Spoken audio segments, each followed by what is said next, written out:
Assalamualaikum warahmatullahi wabarakatuh. Saya Sina Heteratu Ayu. Saya akan menjelaskan tentang psikologi agama dan kesembuhan.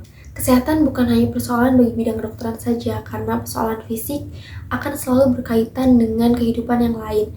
Kesehatan fisik menyangkut kesehatan psikis, kesehatan sosial, dan spiritual jiwa.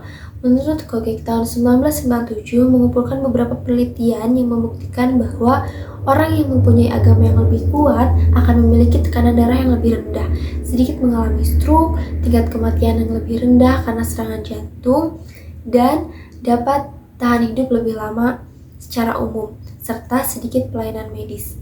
Karena agama memberikan kesejahteraan, rasa optimis, mendapatkan makna hidup, mendapatkan dukungan sosial dan kestabilan karena pernikahan, gangguan depresi dan penyembuhannya. Juga agama dapat mencegah dari bunuh diri, mengatasi kecemasan dan ketakutan. Menurut Larson tahun 1997, spiritualitas dibagi menjadi 4 bagian. Yang pertama, pencegahan penyakit illness. Yang kedua, penyesuaian terhadap penyakit. Yang ketiga, kesembuhan dari operasi. Yang keempat, meningkatkan hasil pengobatan karena dengan berdoa dapat mengatasi stres. Ketika seseorang berdoa, maka akan ada rasa optimis dalam dirinya dan lebih sedikit memiliki kekhawatiran pada kesehatannya. Maka dari itu, hal ini dapat mempercepat kesembuhan karena pasien memiliki pikiran yang optimis. Doa dan kesembuhan secara positif berpengaruh terhadap berbagai macam penyakit.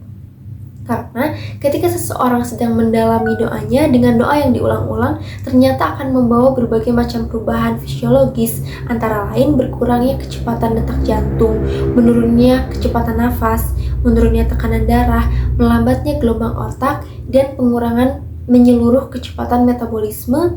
Latihan relaksasi juga harus dilatih. Dengan latihan relaksasi akan menurunkan tekanan darah. Pernapasan akan menjadi lebih teratur, otot-otot yang tadinya menegang akan lebih kendor. Hal ini dapat memicu penyembuhan pasien, tetapi latihan relaksasi tidak hanya di dunia medis, karena bisa juga diterapkan di dunia pendidikan. Karena dapat mengembalikan kreativitas guru dan siswa. Proses kerja latihan relaksasi banyak berkaitan dengan syaraf. Yang pertama ada syaraf pusat, gerakan yang dapat disadari atau dikontrol. Dan syaraf otonom yang tidak dapat disadari seperti detak jantung, pencernaan, pernafasan.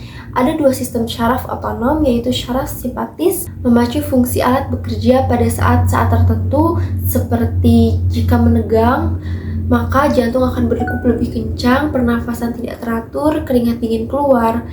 Jika sistem syaraf parasimpatis menurunkan fungsi sistem tubuh yang dinaikkan oleh sistem syaraf simpatis tadi. Syaraf ini berfungsi untuk menetralkan kembali apa yang dinaikkan oleh sistem simpatis tadi, dan kita bisa menjadi lebih tenang. Maka dari itu perlu latihan relaksasi.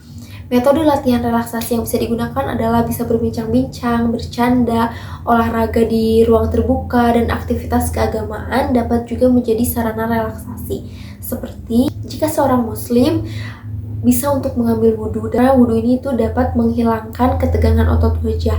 Sholat juga dapat meregangkan otot-otot tubuh kita, dan ketika berhubungan dengan Tuhan, kita seperti penuh kepasrahan. Maka dari itu akan menghilangkan ketegangan pikiran yang menimbulkan harapan baru.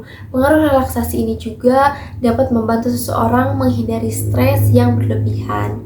Ini adalah metode-metode kesembuhan dari psikologi agama. Mungkin sekian yang bisa saya sampaikan. Wassalamualaikum warahmatullahi wabarakatuh.